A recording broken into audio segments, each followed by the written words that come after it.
नमस्कार, हटेला न्यूज में आपका बहुत बहुत स्वागत है।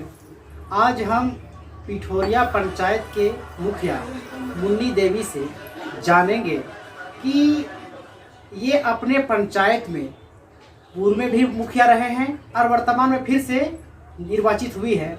हम इनसे जानना चाहेंगे कि इस बार का पंचायती चुनाव काफ़ी खास रहा, क्योंकि पंचायत चुनाव 10 साल हो गए हैं और लोगों को मालूम है कि पंचायत चुनाव में सारी शक्ति आम लोगों के हाथों में दे दी जाती है, जिससे क्या होता है कि पंचायत का विकास अच्छे तरीक़ा से हो। बिकॉज ये है कि गांव का जो भी मुखिया प्रतिनिधि होते हैं उनको भली भांति मालूम होता है अपनी पंचायत में किन चीज़ों का विकास करना है, किन चीज़ों को मुद्दा बनाना है, किसको टारगेट लेके काम करना है। इसलिए हम चाहेंगे मुन्नी देवी जी से कि बताएं कि वर्तमान में अभी फिर से निर्वाचित हुई है कि किन मुद्दों पर ये वोटरों के बीच गए थे और किन मुद्दों पर ये चुनाव लड़ी थी। सबसे पहले तो मैं आपको नमस्कार करती हूँ इस चैनल के माध्यम से ग्रामीणों तक मेरी बात बतलाने के लिए। मैं मुन्नी देवी पिठोरिया पंचायत की मुखिया हूँ और पहले भी मुखिया थी, अभी भी इस बार भी मुखिया बन गई हूँ और यही उम्मीद और आशा के साथ मैं गई लोगों के पास। चूँकि अगले बार भी भारी बहुमत से हमें जिताए थे और लोग के उम्मीद में खरा उतरी हूँ। और सबसे ज़्यादा यहाँ दिक्कत था पानी का, जो मैंने मंत्री चंद्र प्रकाश चौधरी जी के पास भी गई थी। उस मुद्दा को लेकर उन्होंने मेरी बात को सुने और साथ ही साथ ग्रामीणों लोग भी गए थे उनके पास और बात को सुने और आज ये मुद्दा सबसे अच्छा था और कारगर भी हुआ। चूँकि घर घर पानी सप्लाई हुआ और साथ ही साथ घर घर शौचालय भी बना है, पीएम आवास भी बना है और वृद्धा विधवा पेंशन सबसे ज़्यादा हुई है गांव में, जो कि हमें बेहद खुशी होती है कि बूढ़ों को अच्छा से अपना जीवन यापन तो खैर होता ही है, लेकिन भी लोगों को मिल रहा है तो बहुत खुशी हो रही है उन लोगों को भी और मुझे भी होती है।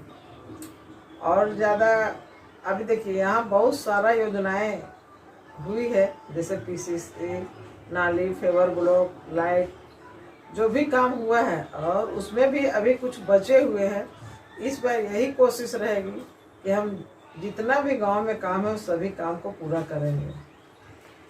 मैम, एक सवाल अक्सर ये होता है लोगों से कि चुनाव के दौरान जो भी प्रतिनिधि उम्मीदवार के रूप में खड़े होते हैं वोटरों के बीच जाते हैं, लगातार उनको अपने जो भी उनका मुद्दा होता है वोटरों को बताते हैं और वाकई में वोटर उनके बातों में विश्वास करते हैं और वोट देते हैं।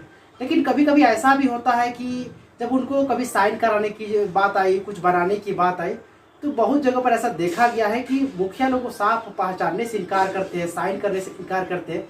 क्या आपको ऐसा लगता है कि ऐसा होता है कुछ? जी हाँ, फर्स्ट में चुनाव हुई थी उसमें मुखिया जो चुनी गई थी वो इसी तरह से करती थी, साइन नहीं करती थी और ये भी कहती थी कि मैं पहचानती नहीं, मेरा पति आएगा तब हम करेंगे। यही मुद्दा था और इस बार भी वही मुद्दा उठा है और मुझे वही मुद्दा काम आया। चूँकि मैं कभी किसी के साथ ऐसा दुर्व्यवहार नहीं की, मैं सबको बैठाई, अच्छा से बात की, साइन कर दी। अगर कुछ गलत सही हो तो उसको बता के भी लिख पढ़ के अपने से बता देते थे और कर देते थे।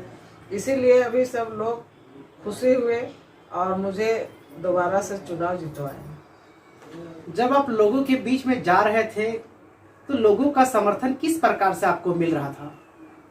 देखिए, लोगों का समर्थन बहुत अच्छा था। वो लोग बोल रहे थे कि उसे हम लोग देखे हैं 5 साल और आपको भी देखे हैं, इसलिए हम यही बोलते थे कि 5 साल वो भी रही, 5 साल हम भी रहे। अगर आप लोगों के बीच में हम अगर अच्छा काम किए होंगे आप लोग का तो सहयोग दीजिए, अन्यथा आप लोग स्वतंत्र हैं, जिसको भी देना चाहते हैं दे सकते हैं। तो आपने उन सारे लोगों को आज़ादी दे रखी थी कि जो भी प्रत्याशी आपके बीच में है, जो आपको अच्छा लगे आप उनको मत दें। और सबसे बड़ी बात यह है मैम कि ग्रामीण क्षेत्र में ये होता है कि शिक्षा व्यवस्था शहरों की तुलना में बहुत खराब है। आप एक मुखिया होने के नाते किस प्रकार उन शिक्षा व्यवस्था को दुरुस्त करेंगे? ये जरूरी है, शिक्षा ही सब कुछ है। आजकल के बच्चे लोग जब तक शिक्षा नहीं रहेगा तो कोई चीज़ में आगे बढ़ नहीं सकता, इसलिए शिक्षा बहुत ही ज़रूरी है। हम हमेशा कोशिश करते हैं और करेंगे भी। सरकारी स्कूल यहाँ पे है, गरीब बच्चे ही जाते हैं सरकारी स्कूल में, तो इसलिए वो लोग पे हमेशा हम दबाव बनाते रहते हैं कि आप लोग पढ़ाई लिखाई सही से करें, ताकि ये बच्चा कल जाके स्कूल का नाम रोशन करेंगे, गांव का नाम रोशन करेंगे। तो हमेशा बोलते रहते हैं। वो लोग भी समय देते हैं, टीचर लोग भी, बच्चे लोग भी जाते ही हैं। आप अपने क्षेत्र में रास्ते बनवाए, फेबर ब्लॉक, नाली, स्ट्रीट लाइट, इसके अलावा भी और कुछ काम किए हैं अपने क्षेत्र में?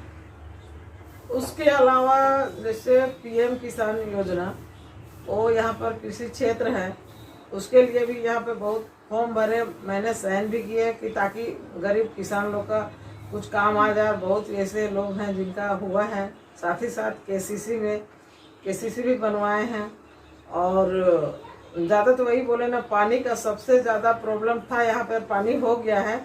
अभी यही प्रॉब्लम है कि कुछ दिन जैसे गर्मी महीना में पानी की कमी हो जाती है, तो वही पानी की कमी को देखते हुए किसी से भी सहायता मुझे लेना पड़ेगा तो लेंगे, ताकि वो कमी ना हो और रुका डैम से जोड़ने की कोशिश करूँगी।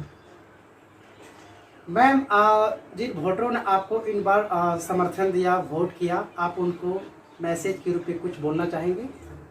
मैं मैसेज के रूप में यही बोलना चाहूँगी कि जैसे भी वो लोग मेरे ऊपर विश्वास किया, उन्होंने मुझे दोबारा चुनाव में जिताया है, वो विश्वास मैं कभी नहीं तोड़ूंगी और जितना ज़्यादा से ज़्यादा उन लोग के विश्वास पे खरा उतरने की काम करूंगी और सही ढंग से काम करते 5 साल गुजारा करूंगी।